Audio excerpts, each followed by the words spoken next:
Madame, Monsieur, bonsoir. Bienvenue dans ce journal. Voici ce qui domine l'actualité. Adoption d'un projet de loi relatif au contenu local dans les activités pétrolières et gazières. Le texte était examiné par les députés, membres de la Commission des affaires économiques et financières. Selon le ministre du Pétrole, Thomas Camara, il favorise le développement d'un tissu national de sociétés ivoiriennes dans le secteur et améliore l'offre d'emploi. Démarrage depuis hier de la campagne nationale contre la rougeole, rubéole intégrée à la vaccination de rattrapage contre la poliomyélite, une opération lancée dans la commune de Port-Bouët et qui se tient jusqu'au 21 octobre sur toute l'étendue du territoire.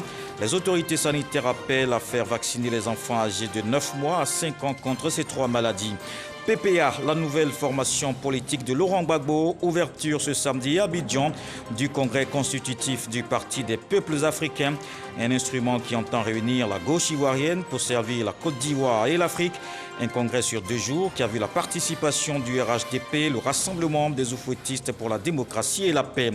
Ouagadougou, la capitale du cinéma africain, c'est parti pour la 27e édition du FESPACO. Au Burkina Faso, pendant 8 jours, le plus grand festival du 7e art africain et de sa diaspora se tient avec une sélection de 239 films en provenance de 50 pays. C'est l'histoire d'un père de famille qui se voit privé de son fils par les services d'immigration pendant près de 3 ans. Il attribue la faute à des assistants sociaux et d'autres acteurs de la justice qu'il accuse de fonctionner dans un réseau bien organisé depuis des décennies. En couchant cette mésaventure dans un ouvrage, il interpelle le monde et espère réparation pour les dommages causés. Suède, service social quand le retrait d'enfants immigrés devient un fonds de commerce. C'est le titre de l'œuvre de Kwadio Bertin Kwaku. Il est l'invité de la page culture ce soir. Bonsoir. Bonsoir, monsieur. Il faut peut-être juste rappeler que c'est votre histoire. Exactement. D'accord, on en saura davantage dans quelques instants. Le temps de s'intéresser d'abord à cette activité parlementaire, la Commission des affaires économiques et financières de l'Assemblée nationale a reçu le ministre des Mines, du Pétrole et de l'Énergie, Thomas Camara, a présenté un projet de loi sur les activités pétrolières et gazières, un texte adopté qui va combler plusieurs insuffisances constatées dans le secteur. Il va favoriser l'émergence de sociétés ivoiriennes et l'emploi jeune. Jean-Luc Gbagbo. Quels sont les députés qui sont pour son adoption? C'est à l'unanimité que les députés membres de la Commission des affaires économiques et financières ont adopté ce projet de loi relatif au contenu local dans les activités pétrolières et gazières. Il s'agit en fait de faire la promotion et l'utilisation de tout ce qui est local dans les activités pétrolières et gazières, à savoir la main-d'œuvre locale, les compétences locales, les biens locaux, les services locaux, les entreprises locales, les entreprises ivoiriennes. L'adoption d'une telle disposition est d'autant plus d'actualité que les opérations d'exploration pétrolière et gazière au large des côtes ivoiriennes ont commencé à porter leurs fruits. Nous avons annoncé et découvert donc un nouveau gisement très grand et donc le projet de loi, justement, arrive à point nommé et il va permettre à l'entreprise qui vient, l'entreprise italienne Eni, qui vient donc pour l'exploitation de ce gisement. Donc ce projet de loi va nous permettre de mettre en œuvre le contenu de ce projet, à savoir utiliser tout ce qui est local. Le non-respect des obligations liées au contenu local que prévoit ce projet de loi expose le contrevenant à des sanctions administratives comme la suspension ou le retrait d'agrément, en plus d'une amende allant de 500 000 francs CFA à 200 millions de francs CFA. Les acteurs du secteur ont, quant à eux, à compter de cette adoption, 18 mois pour se mettre en conformité avec les nouvelles dispositions. Et l'actualité nationale en politique est dominée par la naissance de ce nouveau parti, celui de Laurent Gbagbo. Ouverture ce samedi à Abidjan du congrès constitutif du PPA, le Parti des peuples africains. Une formation qui se veut l'instrument au service de la Côte d'Ivoire et de l'Afrique. Pendant 2 jours, les congressistes vont réfléchir sur ce parti qui entend réunir la gauche ivoirienne. Alexis Ouedraogo. Il est 13h lorsque Laurent Gbagbo arrive ce samedi à l'Hôtel Ivoire pour le lancement officiel de son nouveau parti, le PPA, entendez Parti des peuples africains. Durant 48 heures, le parti va asseoir sa vision et se présenter au monde. Le président Laurent Gbagbo a décidé, le 9 août dernier, de faire don de sa personne en ouvrant une nouvelle page de l'histoire politique de notre pays, en portant sur les fonds baptismaux un nouvel instrument politique au service de la Côte d'Ivoire et de l'Afrique. Venus soutenir ce lancement, plusieurs partis et organisations politiques de gauche, bien représentés à leur côté le RHDP, en bouche des mots-clés unité, fraternité. Avant nos différents partis, nous sommes d'abord tous des Ivoiriens. Le président Alassane Ouattara,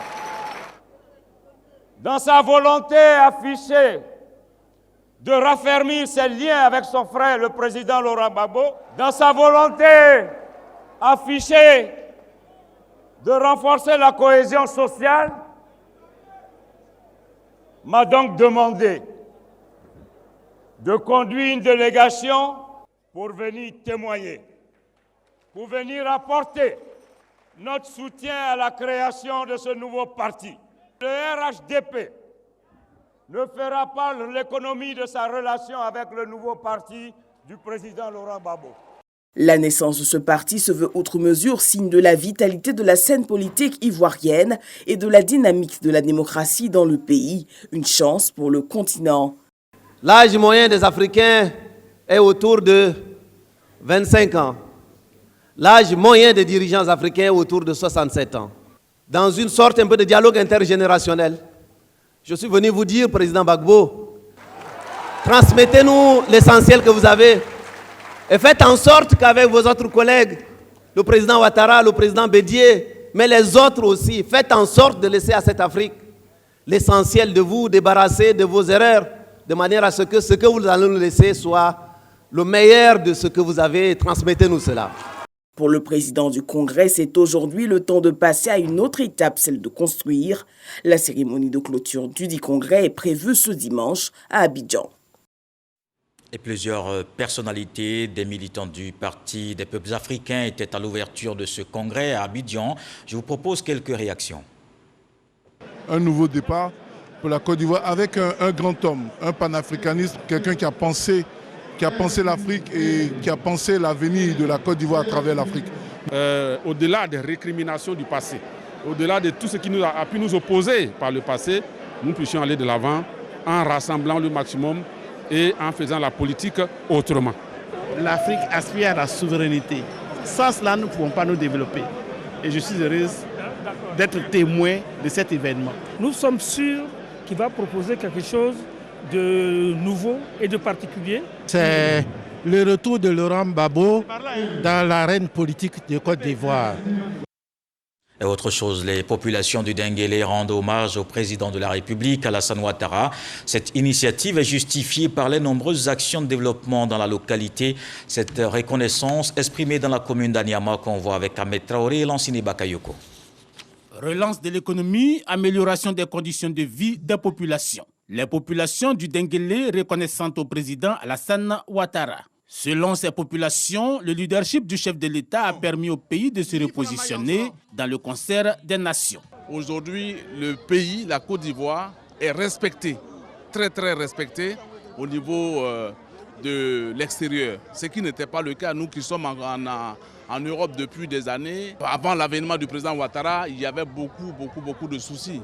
Alors aujourd'hui, je pense que le président Ouattara a fait un boulot formidable. Et ça se voit, hein, quand on arrive ici, les avions sont remplis et ça continue au niveau des infrastructures. Et nous pensons que le travail du président de la République, franchement, il n'y a rien à dire. En termes d'infrastructures économiques, nous disons aujourd'hui Dieu merci. En termes d'adduction d'eau, d'électrification, des réalisations au niveau des infrastructures scolaires, nous disons merci au président de la République. Cette rencontre qui a enregistré des centaines de ressortissants du Folon et du Kabadougou est une initiative du député Ladi Konaté. L'armée du président vient de chez nous, donc on veut battre le record de la mobilisation à Odiendé. Actuellement, nous sommes pour parler avec tous les cadres du district de Denguélé pour pouvoir faire un nombre très mérité pour le président de la République. Tout le bonheur dans lequel nous vivons, c'est grâce au président de la République. Et je suis un acteur vivant depuis le début de la conquête du pouvoir, l'exercice du pouvoir jusqu'à ce jour. Et on voit les hommages qui sont rendus ici et là au président de la République. Mais le Denguélé est un grand peuple. Donc nous avons décidé de relever un défi, celui de la mobilisation jamais réalisée pour rendre hommage au président de la République. L'objectif de ce rendez-vous était également de traduire au président Alassane Ouattara sa gratitude. L'on peut citer comme bienfait du chef de l'État la promotion de plusieurs filles et fils de la région à des postes de responsabilité. Le conseil régional du Boclé a un nouveau président. Il se nomme Frégo Basile. Il le remplace à ce poste Philippe Legré.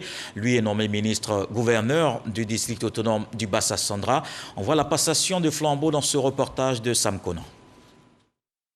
Nommé en juin dernier ministre-gouverneur du district autonome du Bassa-Sandra, Philippe Legré quitte ses fonctions de président du conseil régional du Boclé. Il est remplacé à ce poste par le premier vice-président, Frégo Basile. La passation des flambeaux a eu lieu en présence du corps préfectoral lors d'une session extraordinaire. Après avoir remercié les ministres Kone Kafana et Vagondo Diomondé pour leur sollicitude, Philippe Legré a indiqué que le développement amorcé par le Boclé sera poursuivi par son successeur. Le conseil régional que nous avons construit, c'est le plus grand conseil régional du Côte d'Ivoire. Nos rues sont bitumées, tous les villages aujourd'hui sont éclairés. Nous sommes en train de gagner la bataille de l'eau, les ambulances, les dispensaires et tout ça. Et ce travail-là sera poursuivi par Frégo Basile, le nouveau président du conseil régional. Le nouveau président du conseil régional du Boclé dit s'inscrit dans la continuité. J'appelle ça plutôt une passation de flambeau. Aujourd'hui, le ministre Legré, nommé ministre-gouverneur, s'en va. Je suis heureux et fier de faire la continuité. Et nous avons besoin de tous les enfants du Boclé pour travailler. Tous ont promis se donner la main pour le développement de la région du Boclé. Le conseil d'administration de la mutuelle sociale du corps préfectoral de Côte d'Ivoire a rencontré les membres d'Abidjan. Un plan d'action est en cours, tout comme le renouvellement des instances. L'organisation a fait le point à la corporation sur l'état d'avancement des travaux. Michel Mambo, Jean-Marc Diadji. La sécurité sociale, plus que jamais au centre des échanges du corps préfectoral. Ces hauts fonctionnaires de l'État en activité ou à la retraite s'informe sur la politique de prévention des risques sociaux initiée par la mutuelle sociale du corps préfectoral de Côte d'Ivoire. L'assurance maladie, les prestations familiales, l'assurance vieillesse, tous ces thèmes sont passés au peigne fin. Au vu des objectifs de la mutuelle, les membres sont invités à se les approprier. J'invite tout le monde, tous les membres du corps préfectoral, tant à la retraite qu'en activité, de participer parce qu'on dit le corps préfectoral. Quand on dit corps, on fait ensemble, on fait un. Donc il faut que tous adhèrent. La rencontre avec le corps préfectoral du district d'Abidjan marque la fin d'une longue tournée de sensibilisation de cette mutuelle dans le pays. Le message, c'est de demander l'adhésion de tous les membres, tous ceux qui ont la qualité de membres du corps préfectoral, à adhérer à la mutuelle. Je pense que la mutuelle, la tournée était nécessaire puisque ça a permis d'échanger et de lever toutes les incompréhensions. Le ministère de l'Intérieur et de la Sécurité s'engage à accompagner le corps préfectoral dans son action sociale. Notre présence ici traduit la volonté manifeste du ministre de l'Intérieur et de la Sécurité d'apporter un peu plus dans les conditions d'épanouissement de ses collaborateurs que sont les préfets, les sous-préfets, les secrétaires généraux des préfectures. Créée le 19 décembre 2020, la mutuelle sociale du corps préfectoral de Côte d'Ivoire enregistre plus de 700 membres sur 900 préfets au total, soit 80% de taux d'adhésion. Et en santé, on s'intéresse aussi à la lutte contre la Covid-19. On reste mobilisé dans l'observation des gestes barrières.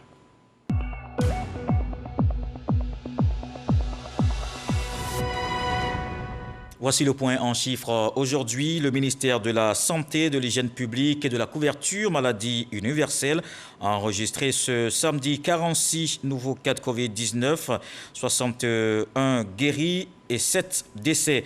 La Côte d'Ivoire compte donc 61 028 cas confirmés, dont 59 371 personnes guéries, 681 décès et 976 cas actifs. Au total, 2 859 274 doses administrées contre la Covid-19. Et le gouvernement qui veut aussi protéger les enfants contre la rougeole, rubéole et la poliomyélite. Le ministre de la Santé lance dans la commune de Port-Bouët une campagne de vaccination. Elle se tient jusqu'au 21 octobre et concerne les enfants de 9 mois à 5 ans sur toute l'étendue du territoire national. Pierre Dimba invite les populations à se mobiliser autour de cette opération. Eugène Atoubé. Sur la place publique du village, les femmes entretiennent l'ambiance. Dans un autre registre, quelques mètres plus loin sur le même site, une séance de vaccination contre la rougeole, la rubéole et la poliomyélite. Bienvenue à Yaoui, Koubé. Ce quartier-village de la commune de Port-Bouët montre son entière adhésion à la campagne nationale contre ces maladies. On m'a dit que le ministre doit venir. Dès mon arrivée, j'ai vu qu'il y a un vaccin pour les enfants de 0 à 5 ans. Donc c'est pour cela que je suis retourné aller chercher ma fille pour pouvoir la vacciner. Plusieurs parents ont fini de faire vacciner leurs enfants quand arrive le ministre de la Santé, de l'Hygiène publique et de la couverture maladie universelle. Pierre Dimba se félicite de l'adhésion des populations et rappelle l'enjeu de la campagne nationale de vaccination contre la rougeole rubéole couplée à la vaccination contre la poliomyélite. À ses côtés, les représentants des partenaires techniques et financiers, notamment l'UNICEF et l'OMS, ainsi que le maire de la commune de Port-Bouët. Le ministre Dimba lance officiellement la campagne avec pour cible plus de 6 200 000 enfants pour la rougeole rubéole et 1 525 000 pour la poliomyélite. Objectif de cette campagne, toucher plus de 95% de la cible. Au niveau de la rubéole et la rougeole, nous avons les vaccins, la poliomyélite également. Mais même la Covid, où aujourd'hui, je pense qu'il y a une tension au niveau international. La Côte d'Ivoire fait partie des pays phares de la sous-région à avoir les vaccins. Nous avons plus de 5 millions de vaccins et avec un stock qui est important. Donc tous ceux qui veulent se vacciner, c'est le moment. Donc il faut que chacun de nous se fasse vacciner. Sur les sites de vaccination, les agents reçoivent les autres catégories démographiques venus recevoir leur dose de vaccin contre la Covid-19. Une stratégie pour porter à la hausse le taux de vaccinés de la Covid en Côte d'Ivoire. En santé toujours, Abidjan abritait la 21e édition du Forum pharmaceutique international. Les participants ont réfléchi sur l'implication des pharmaciens dans la santé des populations. 1500 professionnels à ces assises dans la capitale économique. On en parle avec Jean-Marc Diadji. Plus de 1000 pharmaciens africains à l'ouverture de la 21e édition du Forum pharmaceutique international. Issus de 23 pays, ces professionnels du médicament seront à l'épreuve de nouveaux challenges. Ils s'engagent à proposer des réformes pour un secteur pharmaceutique aux normes internationales. L'accès des populations à la couverture maladie universelle, la lutte contre les médicaments de qualité inférieure et falsifiés et la résilience contre la Covid-19 ont été les sujets abordés. Il nous faut œuvrer pour faire en sorte que la majorité de nos populations ait accès à des médicaments de qualité à moindre coût. C'est pour cette raison qu'il nous faut des politiques de couverture maladie réalistes et adaptées. Dans le contexte de la pandémie de la Covid-19, le pharmacien surtout doit contribuer d'abord en sensibilisant le public, en donnant les informations de façon spécifique. En Côte d'Ivoire, il s'agira pour nous de mieux sécuriser le circuit du médicament.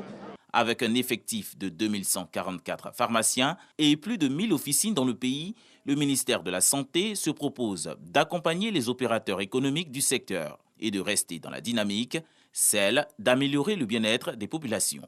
Le développement du secteur pharmaceutique est une priorité de l'action gouvernementale, avec les réformes entamées dans le secteur, notamment avec la création de la nouvelle pharmacie de santé publique et de l'autorité ivoirienne de régulation pharmaceutique.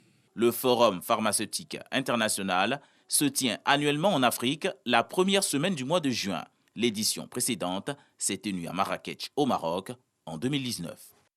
Et c'est un acte qui va faciliter l'évacuation des patients en cas d'urgence. Tiendiekro, dans le département d'Idiévi, a une nouvelle ambulance, un don de la Fondation Lonasi qui vient soulager les populations de la localité. Le reportage de Soro Corona.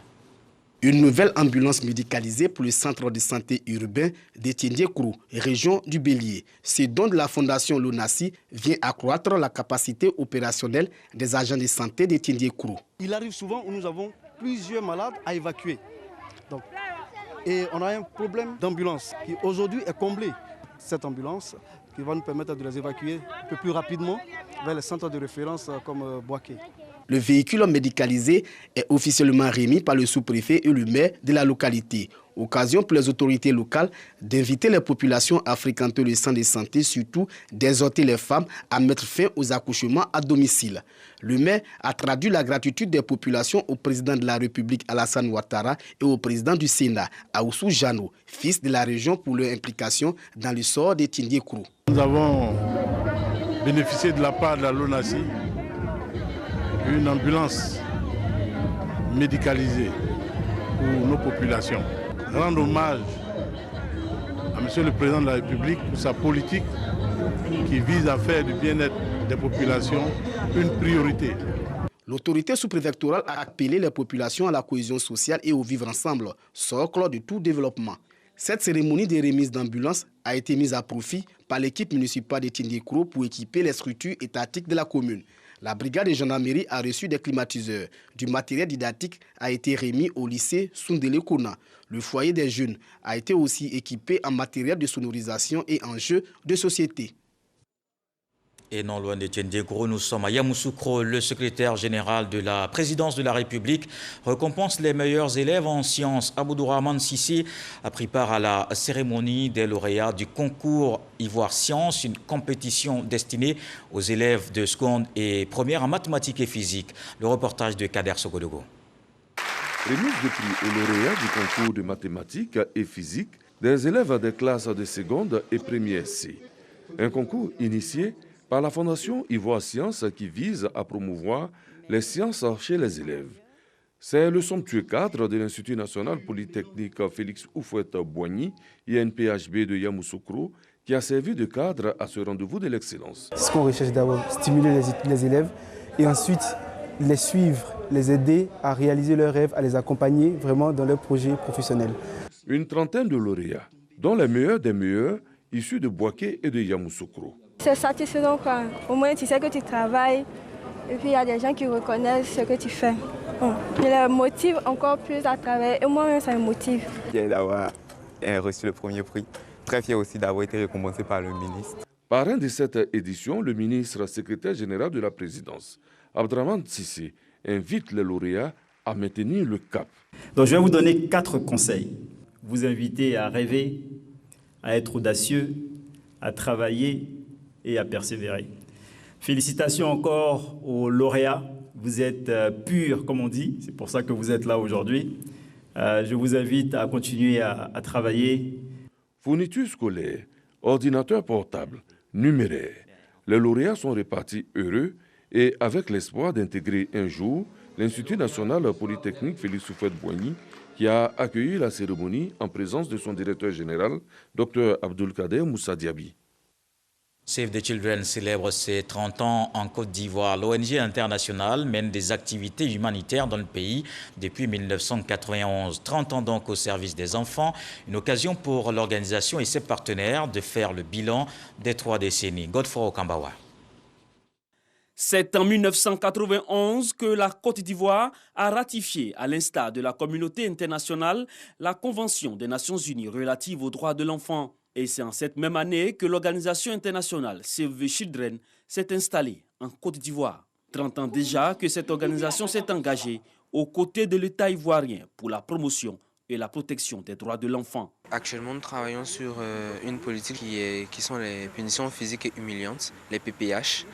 Donc actuellement, vraiment, le message très fort qu'on souhaiterait passer, c'est vraiment au niveau de l'État, afin que cette thématique-là puisse être abordée au niveau de la loi sur les punitions physiques et humiliantes. Aujourd'hui, c'est plusieurs millions d'enfants que nous avons réussi à toucher sur ces 30 dernières années.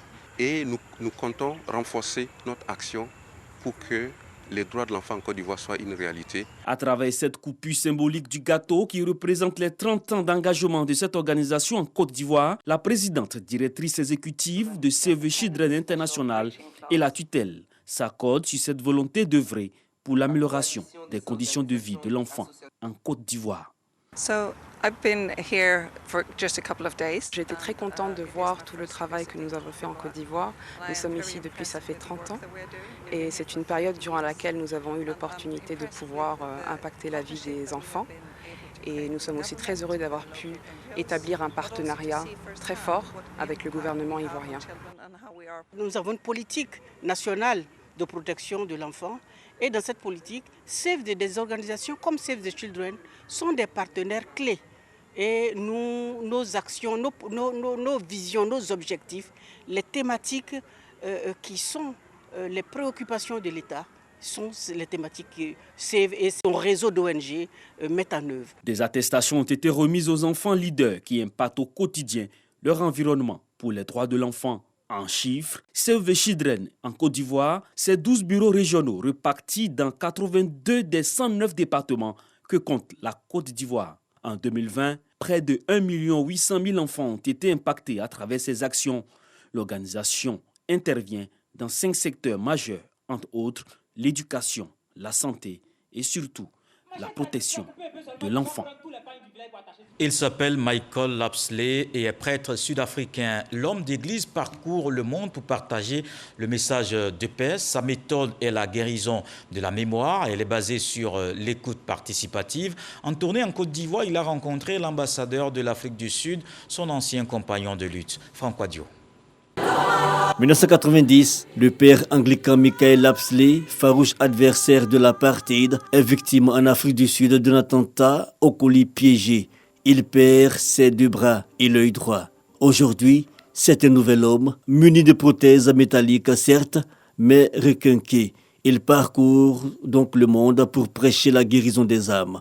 Dans les jardins de l'ambassade de l'Afrique du Sud à Abidjan-Cocody, il est venu répondre à l'invitation de l'association chrétienne pour l'abolition de la torture. Nous essayons aujourd'hui de passer à une autre étape de notre histoire. Si nous n'essayons pas d'enterrer le passé, si nous n'oublions pas le passé, les affres du passé seront le début des difficultés de demain. Donc, Michael Lapsley vient en Côte d'Ivoire pour essayer de rencontrer certaines victimes des crises post-électorales, certaines personnes qui vivent des situations difficiles, afin de voir comment ces personnes-là peuvent faire table rase du passé pour aller de l'avant. Il a pour cela une méthode, celle dite de la guérison des mémoires. Donc on a une méthodologie expérimentale qui se passe sur 2 jours et demi. On peut avoir 20 à 30 personnes en même temps et on leur fait subir un atelier où véritablement on ne se concentre pas sur ce qu'ils ont dans la tête, mais on essaye de creuser au plus profond d'eux-mêmes pour voir ce qu'ils ont en cœur. Ancien protégé et compagnon de lutte, l'ambassadeur sud-africain dit partager les mêmes valeurs. Il nous donne une certaine approche qui nous permet d'extérioriser le type de relation que nous voulons avoir avec la Côte d'Ivoire. Michael Lapsley, auteur de plusieurs ouvrages et d'essais, plusieurs conférences et séances écoute, dont la première prévue le 22 octobre prochain. En communication, l'Union des journalistes de la presse libre africaine installe sa section Côte d'Ivoire. C'est un journaliste senior ivoirien qui a fait les beaux jours de la RTI, qui préside l'organisation au niveau local. Traoré Abou a reçu sa feuille de route au cours d'une rencontre à Grand-Bassam. Kader Sogodogo. Sonia Kokti, journaliste venue du Burkina Faso, déléguée aux sections nationales de l'Union des journalistes de la presse libre africaine, UJPLA, remet les documents de mandat et de mission à Traoré Abou, journaliste senior, en sa qualité de président de la section Côte d'Ivoire de cette organisation, sous le regard bienveillant de Yao Noël, son président international. Le nouveau président entend assumer pleinement ses nouvelles responsabilités. C'est un moment d'émotion difficile, mais en même temps qui me rassure et me fait comprendre que ce métier-là, on ne l'arrête jamais. Je suis heureux de la tâche qui vient de m'être confiée. Je voudrais saluer le président Yao Noël qui m'a fait confiance, à sa suite tous les membres de l'UJPLA qui sont ici à Bouaké. Traoré Abou, faut-il le rappeler, a fait le beau jour de la RT. L'Union des journalistes de la presse libre africaine a vu le jour en 2020 seulement. L'Union travaille pour la notoriété du journaliste en Afrique, un meilleur cadre d'expression professionnelle avec. L'UJPLA, qui a pour objectif de promouvoir la liberté de la presse et la sécurité des journalistes dans toute l'Afrique, veut œuvrer à la renaissance, à l'intégration africaine et à l'émergence internationale de notre continent. C'est donc une œuvre commune à nous tous, Africains et Africaines. Cette cérémonie d'installation de la section Côte d'Ivoire de l'UJPLA a vu la participation de plusieurs journalistes venus d'Afrique, notamment du Burkina Faso, du Cameroun, etc. Une forte mobilisation des élus de Bouaké. Le président de la cérémonie, le ministre Amédée Kouakou, et le parrain, le ministre Alcide Djedje, étaient représentés respectivement par Kramo Kwasi et Eric Octavie Bayel.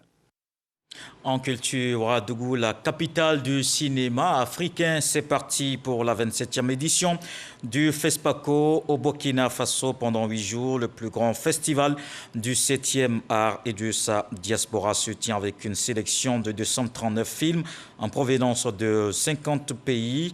Le Sénégal est pays invité. Le film d'ouverture est Atlantique de la cinéaste franco-sénégalaise Mati Diop, première réalisatrice d'origine africaine, distinguée au Festival de Cannes avec le prix du jury.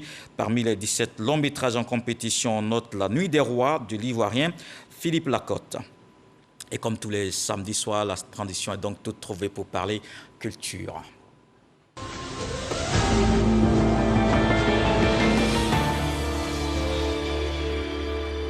On retrouve l'invité de la page culture, Kwadjo Bertin Kouakou, qui est auteur de l'œuvre Suède, service social quand le retrait d'enfants immigrés devient un fonds de commerce. Alors, M. Kwadjo, c'est une mésaventure que vous avez vécue qui remonte déjà depuis quand? Avant tout propos, permettez-moi de vous remercier pour l'opportunité que vous m'offrez pour parler de ce phénomène qu'est le retrait d'enfants immigrés en Suède. Et dénoncer les conséquences que les enfants subissent. Et c'est depuis quand? Depuis le 25 mai 2012. Et votre enfant qui s'appelle Hans? Hans Kwadjo, tout à fait. Hans Kwadjo, il est resté combien de temps dans cette situation? 2 ans et demi. 2 ans et demi. Mais comment ça s'est passé? Vous n'avez plus eu contact de lui? Dites-nous juste en quelques mots, comment ça s'est passé cette histoire? Enfin, nos droits et les droits de l'enfant ont été violés parce que quand on retire un enfant, par rapport à l'article 14, paragraphe 1 de la loi régissant la garde des enfants et mineurs, le parent a le droit de rencontrer son enfant 1 fois par semaine. Et cela a été violé. Nous avons eu droit à 3 visites pendant 2 ans et demi. Ouais.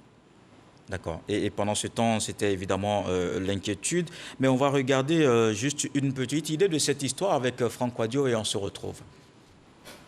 Un père décidé à rétablir la réalité des faits. Il s'agit du retrait le 25 mai 2012 d'un adolescent Hans Kwadjo de la garde de ses parents suite à une affaire jugée anodine qui sera source d'un imbroglio socio-juridique. Kwadjo Kouakou Bertin, depuis 2012, à coup d'arguments techniques, de collecte de pièces justificatives et de courriers de dénonciation se bat contre ce qu'il estime être un abus d'autorité dans l'affaire qui l'oppose aux services sociaux de 10 réseaux communes de la capitale suédoise, Stockholm. Plus de 290 pages pour son plaidoyer. Ils sont aussi condensés les différents recours. Toute l'affaire est présentée dans son déroulement au détail près. Dans la préface, l'auteur s'adresse à tous ces enfants d'immigrés victimes de manipulation, d'agents de services sociaux véreux, mais aussi aux parents nombreux à baisser les bras par crainte, pour la plupart effrayés à l'idée de s'embarquer dans de sinueuses péripéties où ils sortiront forcément perdants, du moins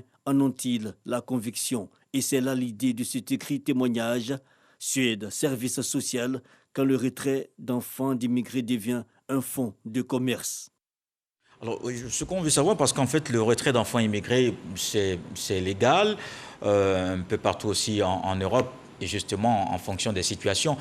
Mais qu'est-ce qui a motivé l'enlèvement, si vous voulez, si on veut emprunter vos termes, l'enlèvement de votre garçon? Enfin, c'est suite à un rapport dénué de tout fondement juridique. Expliquez-nous d'abord le rapport, ensuite vous le qualifiez. En fait, l'enfant ne vivait pas chez moi au moment des faits. Il vivait chez mon ex-concubine qui est une Suédoise de race blanche. Parce que généralement, on accuse les immigrés noirs ou du Moyen-Orient de maltraitance. Donc, il n'était pas maltraité. L'enfant était un accro de l'ordinateur. Donc, il devait voyager en Côte d'Ivoire pour le couper un peu de ce monde virtuel. Et donc, on m'a accusé de faire entrave à la loi, comme quoi j'aurais refusé que les assistants sociaux rentrent en contact avec la mère biologique en Côte d'Ivoire, ce qui était faux. Et deuxièmement, ils ont retiré le passeport ivoirien de l'enfant, qu'ils ont confisqué. Et ils mettent ce passeport jusqu'à aujourd'hui. Donc, quand on retire le passeport, le retrait de l'enfant n'a plus de sens. Et donc, tout un simulacre de procès a été organisé. Et nous avons été condamnés à une amende de plus de 9 millions de francs CFA. Et dans cette amende-là, il y a eu un détournement de près de 600 000 francs CFA. C'est pour ça que vous dites que c'est un fonds de commerce? Oui, généralement. Et à qui profite le crime alors? À tous les acteurs. Parce que le processus, le système est un système corrompu qui génère frauduleusement de l'argent. Derrière le placement d'enfants immigrés se trouve beaucoup d'argent, des millions de couronnes qui sont en jeu. Mais est-ce que vous êtes en train de nous dire que sinon votre cas n'est pas le seul, c'est peut-être symptomatique de d'autres situations? En Suède, il y a entre 26 000 et 30 000 enfants qui sont retirés par an. Les chiffres sont opaques, c'est-à-dire que nous n'avons pas accès aux chiffres, les données sont cachées aux parents. C'est d'abord une violation. C'est nous qui avons l'autorité parentale. Donc si on retire nos enfants, nous avons droit à avoir les informations. Mais tout cela est caché. Mais il a été retenu dans une autre ville, en dehors de la ville dans laquelle vous étiez, vous, parents? Une commune distante de plus de 2 heures de véhicule. De votre lieu d'habitation. Alors finalement, comment ça s'est dénoué, le problème? Ça s'est résolu, l'enfant est sorti? Il est sorti, mais avec beaucoup de séquelles. Mais comment ça s'est passé finalement? C'est au cours d'une visite, sa première visite à la maison, le 17 janvier 2015, et que nous lui avons montré les rapports. On prêtait des propos à l'enfant. Alors quand il a lu ça, lui, il était sidéré, c'est comme ça qu'il est resté à la maison. Donc, alors, attends, il est resté de lui-même à la maison? Oui. On s'est venu à la maison de lui-même? Non. Et il est resté de lui-même? Pas qu'il est venu de lui-même. Alors, comment ça s'est passé, oui? L'avocat d'abord, il y a eu un premier avocat qui était commis d'office. Lui, il était de connivence avec le social. Donc après, nous avons engagé un avocat que nous payons de nos frais. Et c'est celui-là qui a fait un travail professionnel. Et donc c'est lui qui a exigé l'application de l'article 14. Donc c'est le contact, la visite. D'accord. En tout cas, on a bien compris, mais aujourd'hui, finalement, peut-être la dernière question, c'est que c'est un sujet d'actualité et vous attendez peut-être éventuellement réparation et vous sensibilisez aussi pour que d'autres parents ne se retrouvent pas dans la même situation que vous. Absolument. Nous attendons réparation parce qu'il y a eu beaucoup de frais qui ont été engagés. Les dépenses sont énormes, plus de 25 millions que j'ai engagés dans ce processus. Et beaucoup d'enfants sont encore maintenus en captivité. C'est pour ça que je lance un appel aux autorités ivoiriennes et aux autorités africaines, avec les ministres des Affaires étrangères, d'avoir un regard sur la vie de leurs compatriotes à l'étranger. D'accord. Alors, Kodjo Mbertin Kwaku, vous êtes l'auteur de Suède Service Social, quand le retrait d'enfants immigrés devient un fonds de commerce. Merci. Vous étiez l'invité de la page culture ce soir. On vous a reçu pour en parler. Merci. C'est moi qui vous remercie. Et on vous donne cette dernière information qu'on vient d'apprendre. Un bâtiment à l'arrière du Chic Shop en feu. Il s'agit d'un bâtiment appartenant au groupe. Le toit du magasin Chic Shop est touché par les flammes. Les sapeurs-pompiers sont sur place pour maîtriser le feu selon les informations que nous rapportent nos équipes sur place. Et voilà qui met un terme à ce journal. Merci de l'avoir suivi ce soir. Le sage nous apprend que celui qui a son doigt dans la bouche de l'autre ne peut proférer des injures. Dieu le voulant, on se retrouve demain.